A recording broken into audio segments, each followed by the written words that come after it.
Alrighty, welcome. Hello, I am Heather Pierce Campbell, the legal website warrior. I'm an attorney and legal coach based here in Seattle, Washington, and serving information entrepreneurs around the world. Welcome to another episode of Guts, Grit, and Great Business. I'm so excited to have my friend Robin Colucci on today. Welcome, Robin. Thank you, Heather. I'm so happy to be here. Thank you. Well, we connected once before, and I just knew that you were going to have some important stuff to share. And so I'm really looking forward to the ways that your information can assist my audience. And for folks who don't know Robin helps world-class experts write world-changing books. And I love your languaging because I tell people all the time, I support world-changing entrepreneurs, right? That's what we do, and it's who we serve. Whether professionals, top scientists, CEOs, astronauts, Nobel laureates, or nonprofit founders, Robin's clients see that to write a book and get it published can help open doors to new opportunities, expand brand awareness, deepen brand loyalty, gain greater recognition and influence, and enhance credibility. Yes to all of those things. Now, Robin, you live in New York City, is that right? Well, not far from New York. Not I far. actually live in a town called Old Lyme, Connecticut. So Oh. I live just a little few Hop, steps hop and away a skip away. from the Long Island Sound. So I get to walk on the beach most days if I don't have a back-to-back schedule booked out, which is Yes, how I often love it. I love it. is optimal. But yeah, for beach walking anyway. I'm about Perfect. 90 miles from New York. Okay, got it. So close to New York. She is also an official member of the Forbes Business Council. She mentors at the Mentor Project. And I love this. Her first job out of college was working with a New York Times bestselling author who mentored her for 3 years on what it takes to develop, pitch, write, publish, and promote a book. She helped research, write, and edit 3 books in 3 genres during her tenure: one fiction, one academic text, and one mass market nonfiction. So that was your first job. We were just Yeah. talking about the big jobs, right? Yeah. And well, that was even, that was contract work. So, Oh, got it. So that's not even but the, that, yeah, it wasn't like the W-2 job, the corporate cubicle job. yes. But it was a phenomenal experience. And really, even though that was back in the 80s, like I worked with him from 86 to 89. Mm, Um, Everything I learned from him, I still am able to use today. And I would say the main difference is that there was no internet. right? Yeah, the internet So, changes things. Whew. so being his research assistant actually meant getting on the Actual phone research. and going to the library or going That's places, right. calling government offices and interviewing people. I mean, it was, yeah, Yes, actually having to physically go do research. That's yeah, amazing. yeah. How did you get into the world of publishing? Talk to me about your roots and like how did that become an interest for you? Well, I've always had an interest in writing, and I come, there's a lot of writers in my family, so Mm, very strong genetic component there. And so I've always loved writing. And when I was growing up, I believe it was my mother who suggested that I pursue journalism so that I could get paid to write, which I think is mm, hysterical right now. But because journalism is not the way to get paid to write anymore. It was never a well-paying job. Anyway, so and I also was interested in politics and things like that. And so I majored in journalism at George Washington University, and I thought I was going to become a journalist. I actually had admired many journalists growing up. Barbara Walters, you might remember. I don't know. She used to be on the Today Show, and she was like the first woman to ever interview people like Richard Nixon and Anwar right. Sadat, and what she really got the cred with me when she interviewed John Lennon, because I was like, wow, I want Yes. to be her. And so I really looked up to her. And really the first thing that ever interested me in politics was the whole Watergate story. And Mm, I was young then. I was only like 7 years old. But Woodward and Bernstein, they stuck out. And while I was in college, I worked for the Washington Post as a news aide, and I actually got to work with Bob Woodward, um, Oh, which was pretty wild. oh, Now, fun. I was a news aide, and he was a top reporter, obviously.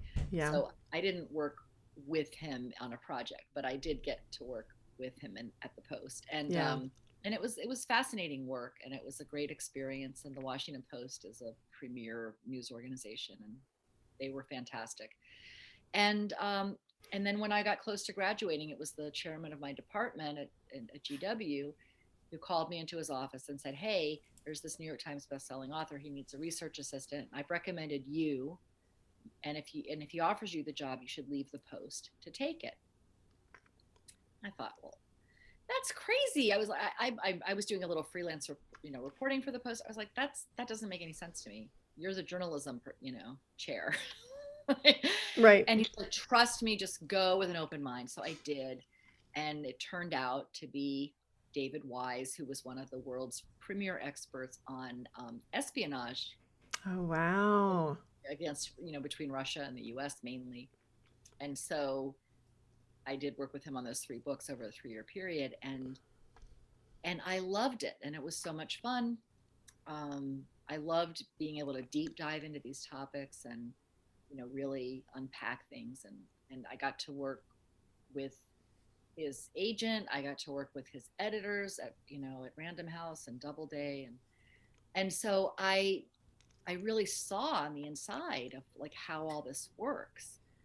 And then he helped me get a job as a newspaper reporter when I was done after those, after we did those 3 projects.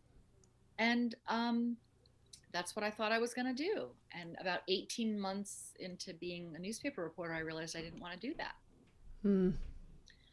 And I think here's where, your bigger picture of the journey of entrepreneurship, Mm-hmm. where I might have something to add here, because so I was so turned off by my experience as a reporter in Florida that I quit journalism and I quit publishing. Like I moved to Colorado and I got a job waiting tables with Wow. my bachelor's degree from GW. And while I was there, I met someone who wanted to start a personal training business, personal fitness training. And I was like, oh, that sounds really cool. I bet I could help you market that. And so I started this personal fitness training business, which I ended up growing to have a commercial location, a staff of 8 people, and a very successful business. And then I realized after 10 years of doing that it wasn't my calling. Like, it was Mm. fun, but it wasn't what I was here to do. Yeah.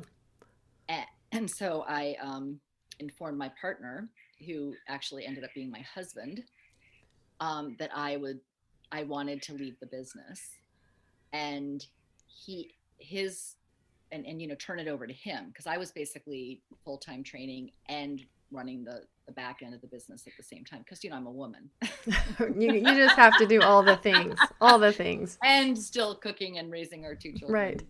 who were you'll relate to this, like 3 and 2 and 2 and 5, or really, really young. And so he didn't want that. That wasn't his vision. Yeah. So we split up, and I sold my share of the business to him. Mm. And then I didn't know what I was going to do. But I thought, well, maybe I could be a business coach for wellness professionals. And so I started to do that. And they got good results, and it was fun. And I actually helped one woman avoid bankruptcy. I helped her turn her Anytime Fitness franchise around from she was going to file bankruptcy to she sold it for $60,000 3 months later after. Nice.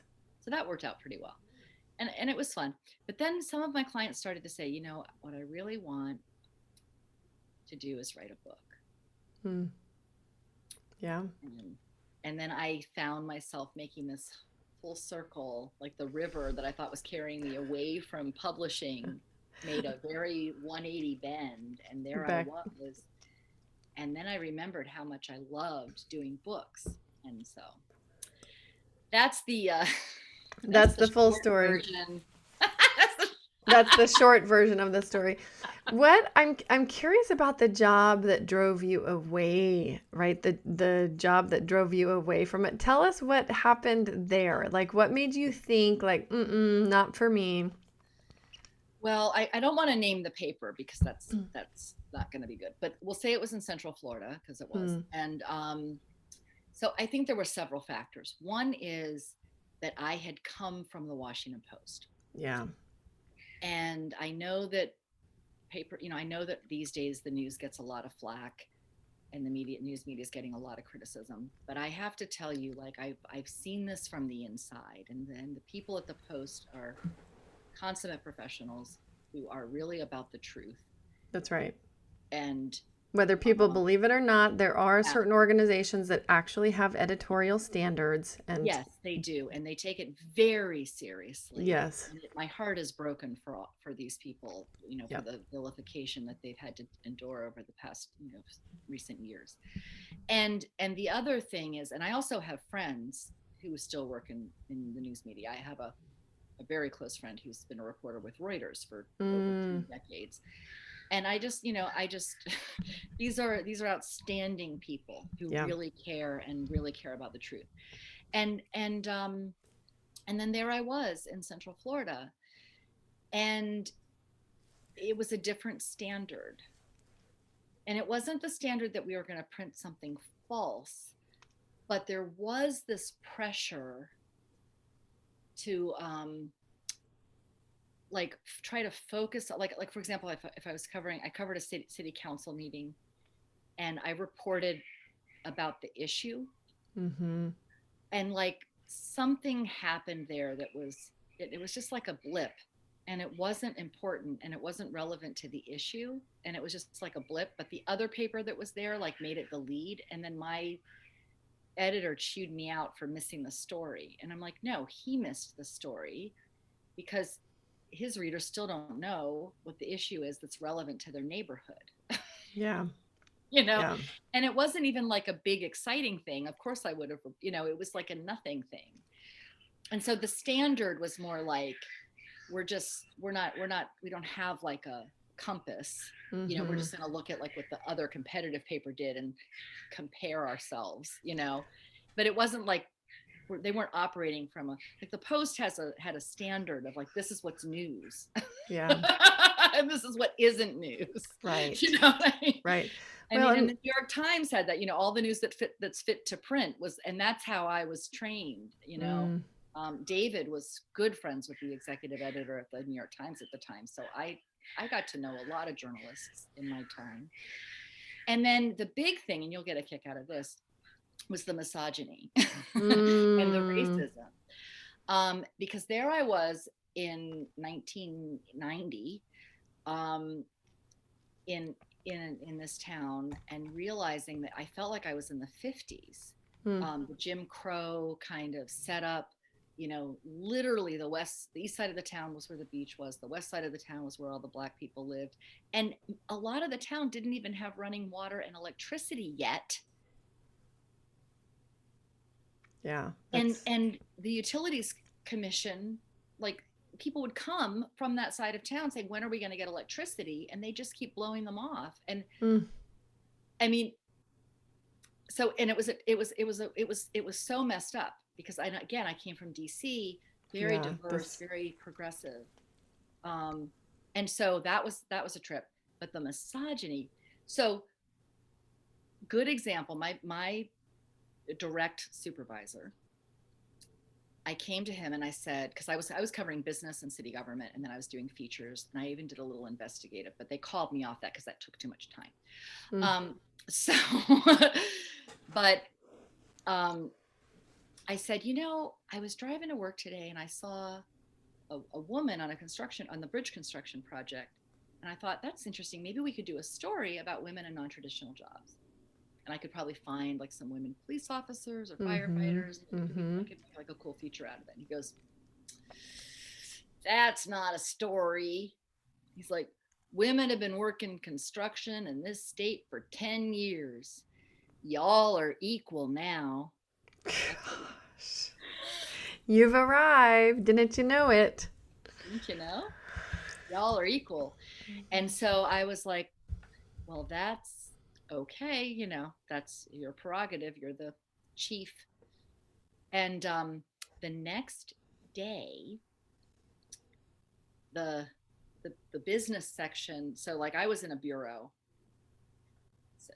reporting like on a local, a couple of local towns, but the main section of the main city that this paper was connected to, ran a wire story from the New York Times about women in non-traditional jobs, Mm, like a national boom. story. Right. There it was.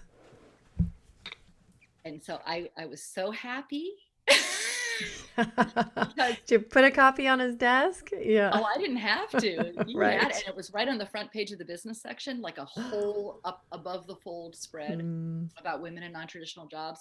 hmm. And I didn't even say anything to him because I knew Yeah. he would have been the hero if we had had a local angle on that. Right. He would have been. They would have been like, "Oh my God, you're amazing," Right. whatever. Yeah. But it was really the day that I said something to tick him off, and he reminded me that he had a gun in his drawer. Oh my gosh. Yeah, and I thought, okay, that was it. This seems like a hostile work Yeah, environment. that was Yeah. it. Yeah, And it was probably right next to before. this whiskey bottle that he had at work too. Right. This would have been probably before the laws that actually protected against hostile work environments. Yeah. So it really turned me off to journalism because, Wow. and by the way, I was putting up with all that crap for $333 a week, Mm, which isn't, it's terrible now, but it wasn't a lot in the 80s either. yeah. And I was Yeah. like, this isn't worth it. It's just not worth it. Right. So, Well, yeah, so unfortunate. And the number of women who can relate to, if not all of it, but some aspect of that kind of a story is just, yeah. we we still, just for anybody listening, still Yeah. have not arrived. Yeah. And it's interesting because I mean, it's one thing to get hostility from sources, which all journalists have to put up with, including males. Right. But it's when you don't feel like when you know that the people who are supposed to be on your team and have your back don't have your back because That's right. they don't know who they are. Um, it just takes all the motivation out of it for me. Got it. So that turned you off for a while. The river came back around, right? And then there you were realizing like, "Oh my gosh, I'm here again." Talk to us a little bit about that. And obviously what you've been doing since sounds like it's been in that vein. Well, what's interesting to me is that those 10 years that I spent growing a fitness business, and also the 10 years I spent preparing to being a journalist, um, taught me some very valuable things that have helped me succeed in this business. And I think Mm, this is where it's so important for entrepreneurs to realize like nothing's wasted. yeah. Um, and what going into publishing, but doing it on my own terms. Um, I didn't go get a job as an editor at Random House, and I recently had someone say, "Oh, is that your ambition? Is to eventually get a job as an editor?" And I'm like, "I can't afford the pay cut. Are you kidding? Yeah. That would be awful. No. It would be That's terrible, right?" So, that's right. but I learned business. Business, even though it was a small business, there's a lot of business is the same. It's just a matter of scale. And so I learned about strategy and marketing and a little bit about leadership. And so it enabled me to have a way to begin the conversation with people who are writing business leadership and those kinds of books. It also being a journalist, like I'm able to coach my clients on and I can hear the lead. I can hear, so I'm really good at helping people come up with a saleable concept that Mm, agents and publishers and the public are going to get excited about because I know how to listen for that. And that was all the journalism training and practice. And really, so I just feel very blessed because I would not have. And I've also attracted a lot of people in the health, fitness, medical. Oh, interesting. So when I'm helping someone write a fitness book, they don't have to explain to me what the trapezoid muscle is, or or what VO2 max is, or what and then I can help them translate those ideas to their reader. Mm-hmm. um, and so Mm-hmm. everything just turned out to be really key to my ability to do this. And I think that one of the things I bring to my clients that other book coaches don't do when they're just editorial experts is I'm looking at their small business and I'm saying, how can we use this book to help you grow? And since I know a lot about what that takes, because I've done it, I'm looking at I'm like, don't write a book if you can't use it to elevate your big picture, your big mission. Yes. It's too much work just to write a book. It's just not worth it. Well, and I think that part, that's right. And that part is so key, especially for people who are in business for themselves. The number of times I've had somebody cross my path and say, well, I wrote this book, and I'm like, okay, and what else do you do? Right? How does this fit into the picture? And this one woman was like, oh, well, I'm just going to put up a website for the book. And I'm like, okay, but do you do consulting or coaching or other ways of delivering like all this brilliance that's also inside, and I Yeah, think some people like talk to us a little bit about that, this false idea that like if you have a book, you're there and it's yep, it's it's made for you, because I think that people still can fall into that trap a little bit. absolutely. The closest equivalent to thinking if you have a book that everything's going to come and you're going to have a business and money and everything else and recognition is the equivalent of thinking if you have a lottery ticket, you're going to be a millionaire. Yeah, It's that's that, right. it's that bad.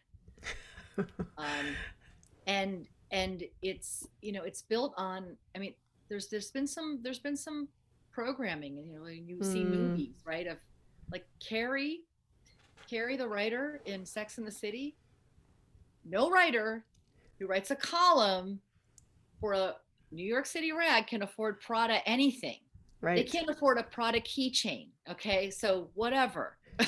Like it's just those Some false advertising not happening in the happen. marketplace. Okay, right. Yes. So and you don't get discovered because you put your book on Amazon with the 6 million other books that are there, Right.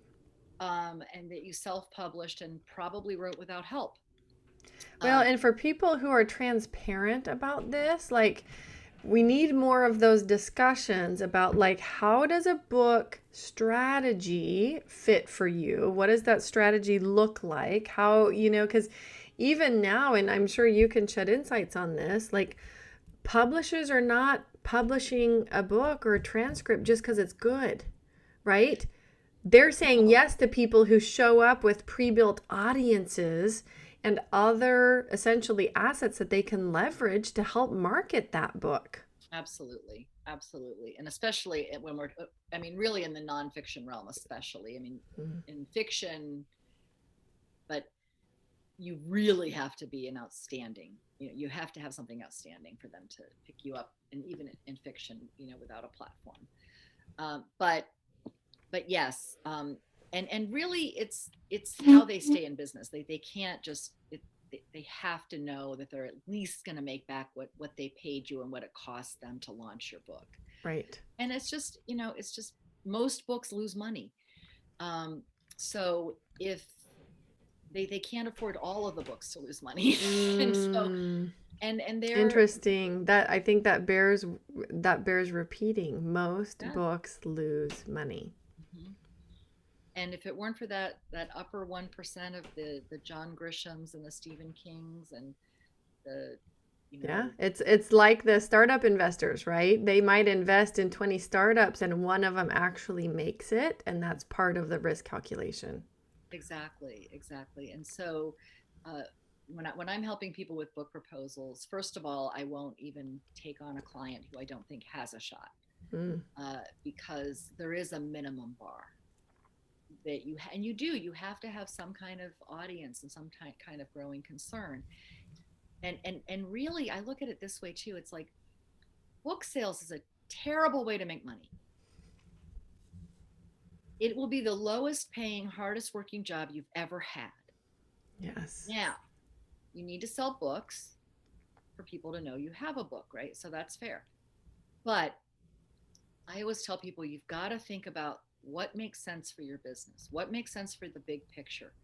What does success look like as an end result? So if success as an end result looks like getting a lot of consulting gigs, then figure out a way to sell your book to people who might one day hire you for a consulting gig. Maybe you could Right. sell them in bulk, right? And have them distributed to your teams. Maybe you could offer a lunch and learn along with the book purchase. So you give them a taste. But do not, here's one it's worth repeating, do not take out Facebook ads just to sell your book. Right. Well, and all you have to do, I think, for the most part, is observe somebody in the marketplace who is already an authority in their profession or in their industry and watch what they do in regards to publishing a book. It's never like they just sit back and publish a book. Like you take Marie Forleo. I just Love last, her. right? I Love know. her. I think Yeah. this had to be the start of last year before COVID hit. It was probably one of the final events I went to. Um, right? Went on a like multi-city book tour where you're purchasing a ticket to the event and it includes the book purchase, right? People come up with these strategies for distributing and selling their books, but it's in combination with a much bigger strategy. Exactly. And whatever that strategy is needs to make sense for you. And that means it needs to involve activities that you enjoy doing. Because if it involves activities you don't enjoy, you will stop doing them too soon. Right. It needs to involve activities that if you don't enjoy doing them, then they're essential to your business. So you're going to do them anyway. Right. That's right. You're not going to get out of them. Yeah. And I really encourage people, like, it needs to involve, you got to have something in mind where there's a bigger game that you're playing than the book. So whether that's bringing people into your business or it's elevating your nonprofit and making it more visible, so ultimately you're going to attract more donors, but like you got to be thinking about a bigger picture than just the book. I think one thing most people don't realize is, you know, a book you have to market a book if you really want it to get its legs, 2 to 3 years for a book to fully get its legs. Wow. Most people quit after 3 months or less. Right. If they short-term play. Right? Do you think, well, and let's pretend there's some people in the marketplace that know this, that understand the reality of the publishing world. And I think there were a lot of people, especially with Amazon, that thought like, oh, great, this gives us a lot of people know the games that are played across the publishing industry. Do you think this keeps people from writing their books? Honestly, I wish people were a little bit more educated, actually, because I don't think it keeps people from writing their books. Okay. I do think it keeps them from being successful, though, because they're not always getting good information. And unfortunately, there's a lot of people out there who are profiting off of people's dreams. Yeah. Where they're implying things that create false hope. And are you talking, just so I can label this, are you talking specifically about some of those like, here, come pay us this fee and we're going to make sure you become an Amazon bestseller and you're going to have the badge? And yeah, Amazon bestseller, there's kind of two kinds of Amazon bestseller campaigns. And one, and it's unfortunate because people can't tell the difference because everybody gets the badge. Right. But only one involves actually getting your book in front of people who don't already know you. Yeah. And so we actually have somebody we partner with to help our self-published clients do a bestseller launch through Amazon. But they're actually moving books, getting them to people who wouldn't otherwise have known who they were. And we're helping people get number one new release in an average of 10 categories. And wow. I mean, not puny, like made up categories. I mean, legitimate categories. And so that kind of Amazon bestseller, you can still, it's not like a New York Times bestseller. It never will be, but at Mm-hmm. least it really does. On average, we're seeing like 2,500 to 5,000, downloads of the Kindle version. So people are getting the book, Yeah. right? And that's something. Yeah. Um, Now, I think that what I'm referring to is a lot of these hybrid publishing models where they'll say, we will produce your book, you pay us to produce the book, and then we will also take a royalty on all your book Mm. sales. So we will pay. So basically, what they're doing is it's like the worst possible combination. And by the way, I did this. So Disclosure. and even knowing better, because I just was like, oh, this is before Amazon had print on demand, and I was like, I just don't want to deal with it. I don't want to have to keep sending Amazon 5 copies of my book every time they sell 5 copies of my book. So I Mm. didn't want to deal with the fulfillment. So I was just like, fine, I don't care, because I'm not doing it for the royalty. But now that Amazon has print on demand, doing these hybrid models is just completely inane, and it's not helping you at all. And they'll tell you things like, oh, we're gonna get you in, we're gonna give you distribution, which basically means, to bookstores. But what they're really saying is, we're gonna fill out a form with Ingram, which is one, or another distribution company. There's only a couple. And we're gonna, and then your book will be on the on a list of all the possible books that could possibly be ordered by a bookstore. And that's it. They're filling out a form, and then they're going to charge the author like several $1,000s extra to get them distribution. And they Mm. also upcharge all the other, production thing, copy editing, proofreading, and so so authors are paying on average like $25,000 just to get their book printed and laid out, which is like more than double what they should ever consider paying for that. Mm. And then even when they sell their book, they don't even get to keep the profits, because they're going Yeah. to send them like a measly, you know, $2 a book, like as if they had a publishing deal. And that's the thing that makes me mad about it, is because you can do one or the other ethically. Go with a book packager who's just going to charge you for the service, and then you get to keep the Yep. whole everything you sell. Or go with a publisher who took the risk on you, by the way, and fronted the Right. money. And yes, they should make more off the book than you because they took all the risk. Right. But these hybrid models, the only one who's benefiting from a hybrid model is the hybrid company. So just be buyer beware. I Mm. really have an issue with that.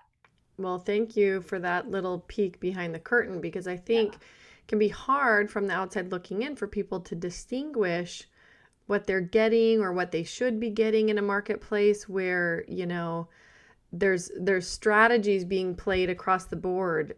And And it's so hard to know because you don't know. And yes.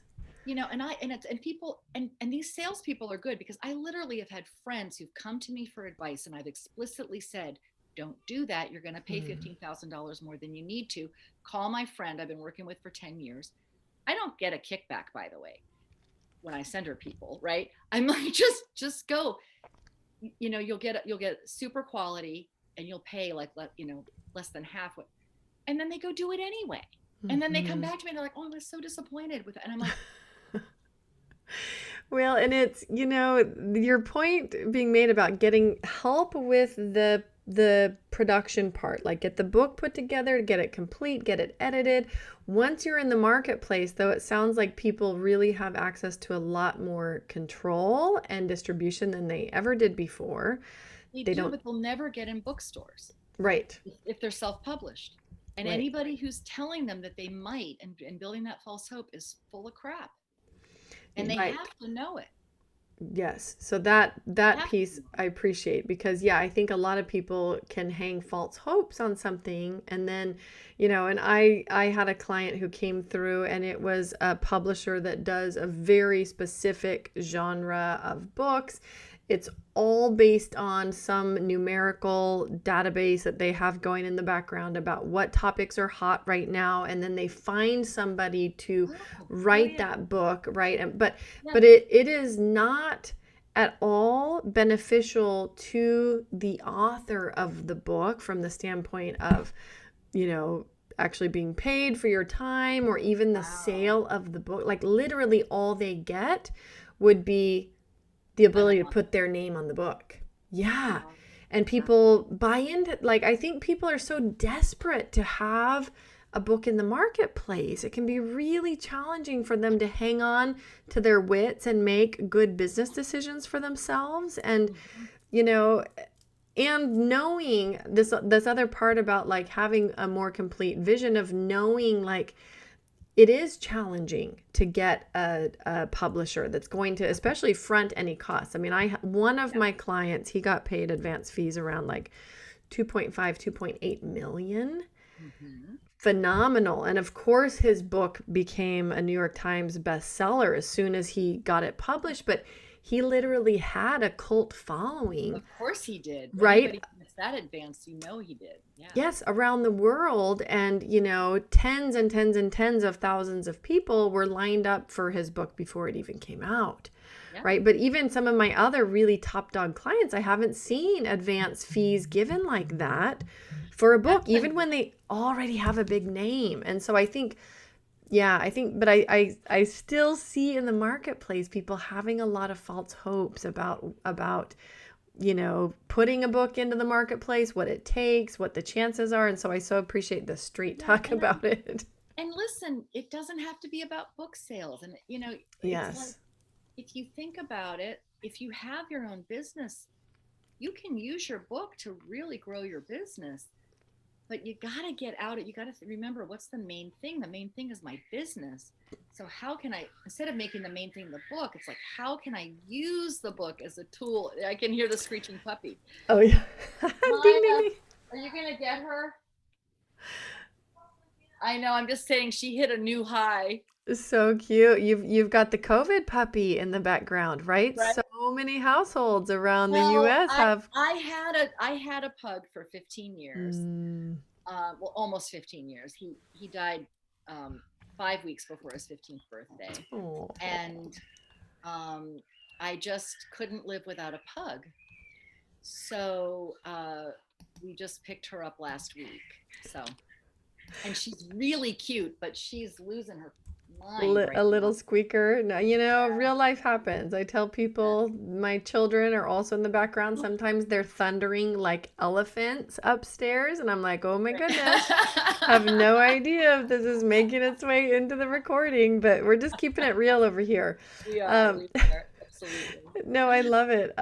Will, and I just think that the big takeaway is what you just said. How can you use the book to accomplish other things in your business? So, I had a gentleman on not too long ago who does a lot of things in his business, and he wrote a book, and he said the difference for him is that book got him paid speaking Yes, paid speaking engagements where before he wasn't getting paid for those. Like it up leveled his ability to actually do these other things through his work. yes. It up levels everything, and it up levels how much you can charge for your services. It up levels the contacts that you can make, the partnerships you can form. Um, and if you write a good book, then when people read your book, they'll actually want to work with you.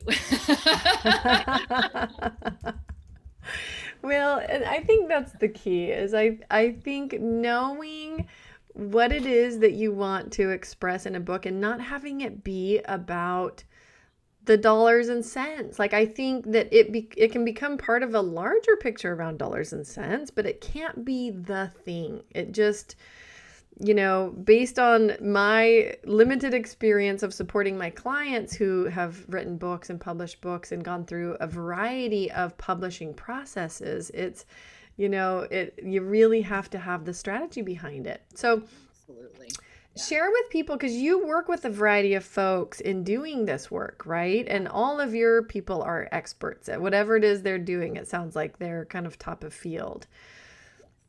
What are the ways that you see your clients using their books? Like share Oh, a couple of little firsthand great. experiences about what they've done for your clients. Yes. Well, I guess, one of my clients that popped into my mind is Vince Del Monte, who I think is really an interesting story because he was already a very successful online fitness expert, and he had been coaching people on transforming their bodies for 10 years. Mm. And he was starting to feel like he wanted to work with people in a deeper, more meaningful way than just their physique. And he wanted to start coaching people on being successful in their business or in their family life, or, just more broad spectrum.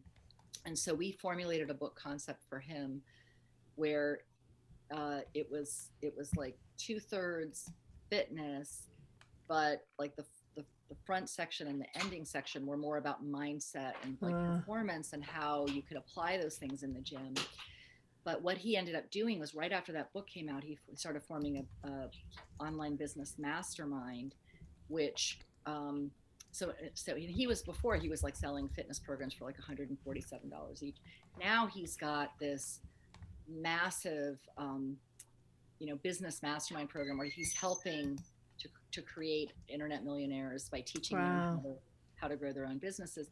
And the book was like a way to get his audience to see him in a little bit different way, and also help him see himself differently. And he, like, literally, like right after that book came out, he started offering these, and now he's selling these for like this, to be in the mastermind, it's like $20,000 a year, and he's got like over 100 people in it. I mean, just do the math. Yeah. He's probably put like 350 people through it, right? So I mean, it's yeah. And the book came out in 2016, so we're not talking like the end of 2016. So it's just been a few years, and he's fulfilled. Yes. He feels like he's really living his purpose. I've just had, I mean, my one of my other early clients, I just interviewed her for my podcast, which we haven't posted it yet, but for the Author's Corner. But she, I interviewed her because it was 10 years after her book came out, and it was just so cool to hear like how her career had evolved. Yes. And when she started working with me, she was just a no-name private practice hypnotherapist who wanted to focus on helping people find love. And by the way, had never had a relationship that lasted longer than a year and did not have a boyfriend. And 10 years later, and she said that like what she's done since that book came out is she's made $10 million. Wow. And she's married to the love of her life. And all of that happened in conjunction with the book. So it's interesting. I think that something that people don't often realize is becoming an author of a book is not about the book. It's not about saying I'm an author. It's not about like holding up the book. I should have my book handy when I do this, shouldn't I? See, I'd be a much better marketer if I was, right? Like, this is my book. No, That's right. For people listening, right? We're all going to visualize Robin holding up her book. Yes. How to write a book that sells you. It's right here in my hand. Pretend. We're going to play pretend. I'm an actress too, right? But holding up that book and saying, look at me, I'm an author. That is not what it's about. And I think a lot of people miss the point when they do these, like write a book in a weekend, and they rush the process because they just want to get that book in their hand. Yeah. What they fail to recognize is what makes you an author, and what changes you, what transforms you, and what actually elevates your expertise is the process. It's the process of the inquiry that you go through to actually write a substantive, meaningful, value-loaded book. Oh, I love that. Yes. And what you have to recognize is the book isn't the thing. It's the the book is the evidence that you went through a process. It's like a diploma, right? You get a diploma at the end of your education, but it's not the expertise. It's not the knowledge. It's evidence that you received that. That's what a book is. Becoming an author is the process. And what I can really say for every one of my clients is it's transformed them in some powerful way where they can do more good in the world because of who they became in the process. So when you're helping people through that process, are you coaching them on something that they're writing? Are you pulling it out and writing it for them? Talk to us about like how does that balance out? Do your clients? We do both. We do both. Okay. So we do book coaching and we do book ghostwriting. Hmm. And and so and we either way we're pulling it out of them though, Yeah. because people often don't recognize that their best material is the stuff that they think is obvious and not worth Ah, sharing. interesting. And so part of our job is to listen for, what are those things that, you'll see it, like they'll write some throwaway sentence and I'll be like, what's that? And that's where that journalism, by the way, that's where that journalism training comes in. It's like, Right. wait a minute, what did you Let's say? dig into this just a little bit longer. Just Yes. expand on that a little. And then you find out they have some like revolutionary idea that they don't think Well, is revolutionary. Yeah. yes, and it sounds like, I mean, one of the tremendous benefits of working with a book coach is this piece that you're talking about right here, the ability for you as somebody with experience to really reflect back to them like the pieces that are the glimmering, the glimmering pieces, the stuff that should not be passed over so quickly or discarded. And they just wouldn't know that if they're not deeply embedded into an industry of writing and distilling information down into this form of writing. Yeah, I think it's also that we just can't, it's hard to see our own greatness. Yeah. It's hard to get, I think that just having somebody who's not you, who knows what Mm. to listen for and look for, because it's, if you think about it, it's that old thing about the fish in the water, like the water we swim in, or, you know, one analogy I like to use is your best ideas are shrink wrapped to your consciousness. Like you walk around the world and you see it a certain way. You have a perspective, you have a unique perspective that's based on who you are, your history, all your experiences, like we talked about before, all of your experiences are creating that filter. And you probably have some very valuable, insightful points of view that could benefit literally millions of people. Mm. But you think it's obvious because you see the world through it.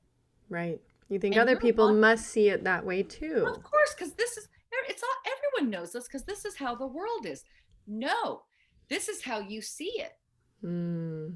And so I, and this is actually one of the more exciting things about the work that we do, because to be able to help, I literally had one client where he was sharing something with me and I was asking him just like more and more questions, because I'm like, I don't understand this distinction. Now, pull this apart for me, like help me understand this.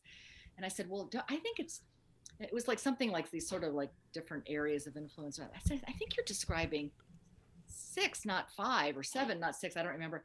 And he's like, and I kept asking him questions. And then finally we pinpointed what it was. And then he like stopped all of a sudden. He's just like writing this, scribbling on his notepad. And I'm like, what are you doing? And he looks up and he goes, I have to rewrite my entire workbook.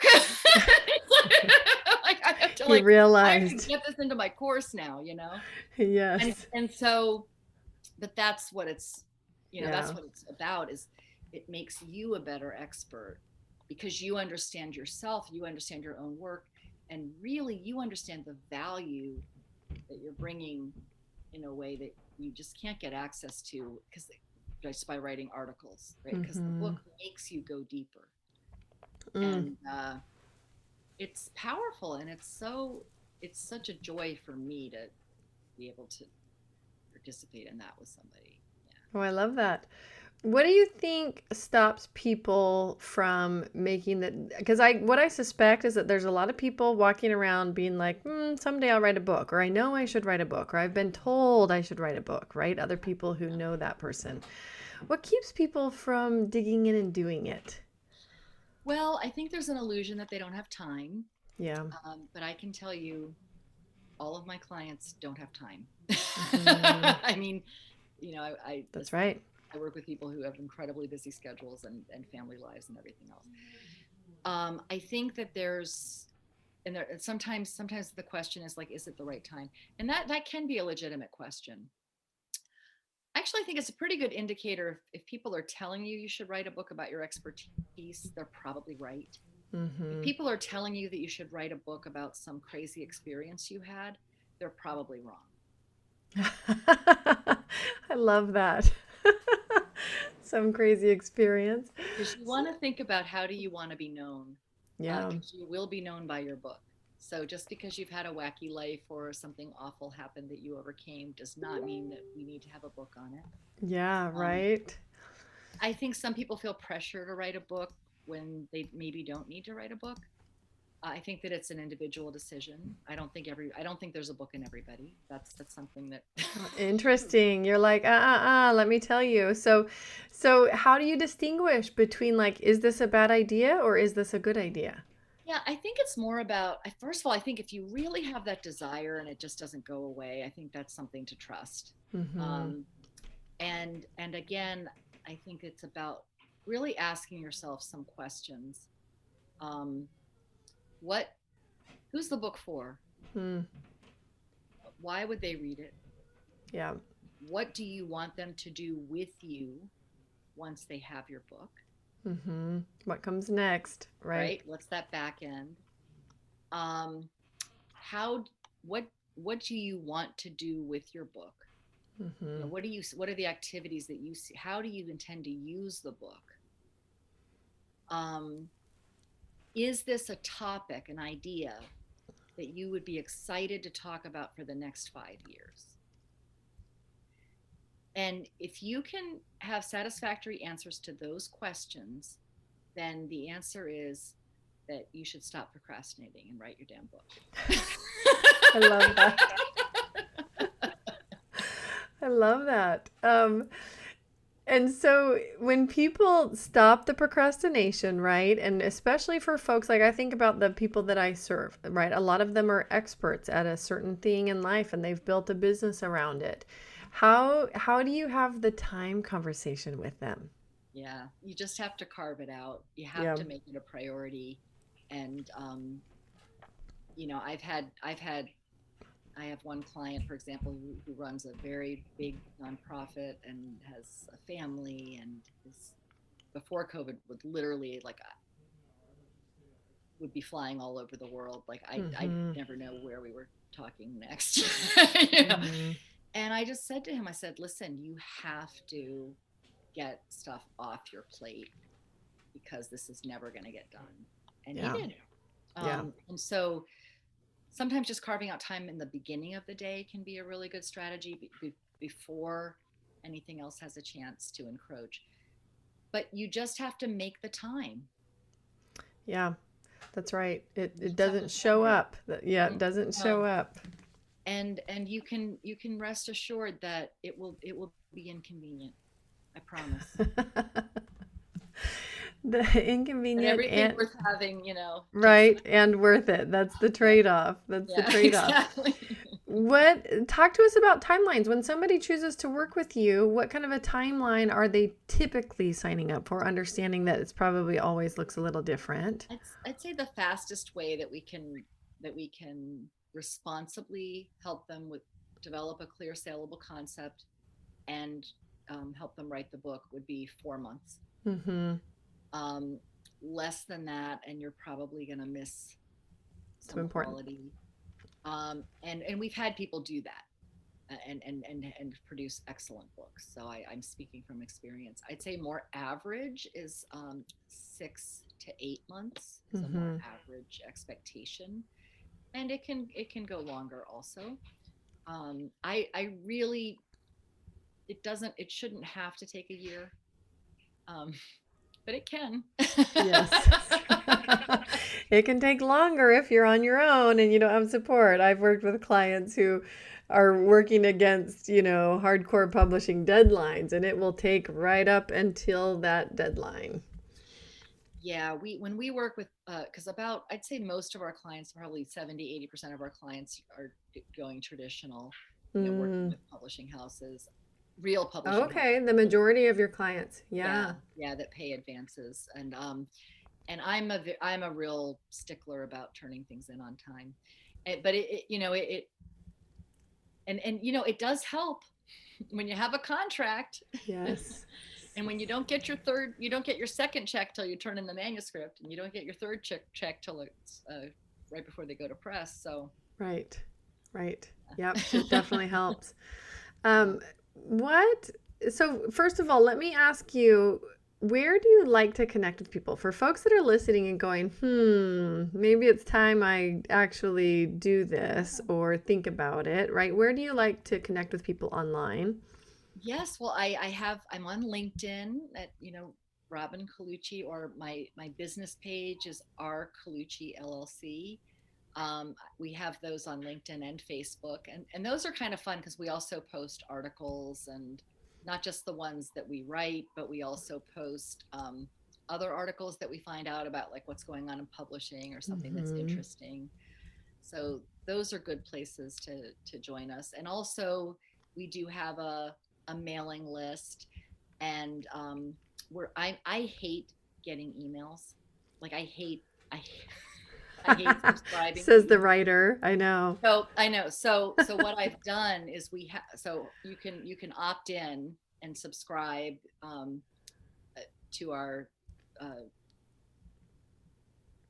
list. Mm-hmm. But what's cool about it is the only thing we send on a regular basis is every Friday we send an email called the bottom line, and it's like one line ish, maybe just like one sentence, maybe two, of just a takeaway on an important point about publishing. Like this week's was why your self-published book will never be in bookstores. And then Uh, we give them the bottom line, and then there's a link to the blog where they can read the full article if they want, or they can just take the takeaway. And that's it, because I hate getting inundated with stuff. And so every now and then we might have an offer, but it's rare. And mm-hmm. so if you like, I have a free report that's the 5 reasons you might need a book deal. And if you go get the free report, or I have other stuff, free stuff, but if you get any of that, you'll be added to the To bottom the line list. email list. Yeah. And that's a good way to just know what we're up to. And you can, of course, always, if you're really sure you're ready, we have an application form on my website at Mm-hmm. robinclucci.com. You can fill out an application, and then you'll get to meet with us, and we can talk about your goals and see if it would be appropriate for you to proceed with a book. I love it. So if you're listening, you can grab those links and any others that Robin wants to share with me at legalwebsitewarrior.com/podcast. Robin, I need to take some notes from you. I love your idea of the bottom line. I have something that's called the weekly brief. But my joke is that for anybody that actually knows about legal briefs, they're not brief. Like it's Right. everything in one place. So yeah, I'm the reverse of you. It's all in there, but it's only once a week. Like that's the joke. Right. Is you're, you're I gonna know. get I'm it. just like, I am that person. I'm like, just give me the bottom, like just bottom line it for me, please. Please do not. I do not need the whole setup. Just what is it? And so, of course, Hilarious. I love and that. it's the only way I've been able to get myself to send out emails to my list Yeah. on a consistent basis, because inside me it was like an allergy. I'm like, So I don't much want to write them a long resistance. email. Yes. Oh my gosh, I that's hate so getting them. funny. See, I've never been an inbox to zero person. I that feels like a waste of time to me. I'm not going to do it. I'm not even going to think about doing it. I have my own system, but and Yeah, so it's more like this repository that kind of, goes nowhere, floats off into space, but yeah, I'm not going to yeah. worry too much about deleting it. So, Yeah, we've done better. Like I had my old inbox got so out of hand. I had like 17,000 unread emails, and I just had to shut it down and start over. oh my And gosh. I mean, it's still there. Oh, I get it. I'm looking at I mine right I now, just out of anytime I curiosity. buy something online, I use that email, so that so all the market emails I'm gonna. Anytime I make a political donation, I use that email, because I Yes. know that it's just gonna get flooded with all. And then I just keep my other email just for business and Yes. personal, and that's kept it way. And I hired an assistant, so that combination of things has kept it under control.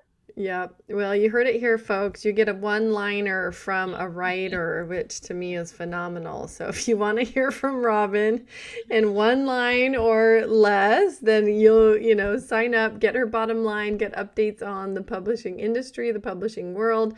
Robin, what final thoughts would you like to leave people with? Oh, that's a great question. I'll just say the first thing that came to my mind, which Yeah. is dream big and go for your dreams. I love that. I do think this tends to be one that hangs out there for a lot of people and often really doesn't get prioritized like it should. I think it's an easy one to think like someday I'll have the time, someday I'll do it, and yeah, put it in the forefront, especially if you've been thinking for a while about it. And I love your 5 questions, so thank you for sharing those. My pleasure. Thank you for having me. This has been so much fun. Absolutely. Well, and good luck with your new puppy. When he first started squealing in the background, I wanted to say something so people could hear, like, we've got some puppy love going on here. Should I have my daughter bring her so you can see her? Oh my gosh, please do. Yes, once I could you bring me Frida real quick? Her name's Frida. I know. If you're listening, you're gonna just have to listen to us die of cuteness. I'm kidding. Oh, it's only audio? It's audio. No, I will publish the video separately in an interview series, but yes. Okay. I'll do a sign off and I'll just have my guy edit this last piece. But thank you so much. We'll put a picture of her on our Facebook page. Oh, that'd be fun. Yes. Okay, here's Miss Frida. Oh my goodness. Oh, she is a cutie pie. She's like, I've been on Zoom a lot today. I've had enough. Oh my gosh. How old is she? She is she'll be 9 weeks on Tuesday. Oh my heavens. It's a little snuffles. Cutie pie. Yeah. Oh, she's so cute. Life sucks without a pug, but life is great with a pug. I love that. Alrighty. Well, Robin, thank you for joining me today. So good to see you again. Take good care, and we'll be in touch very soon. Great.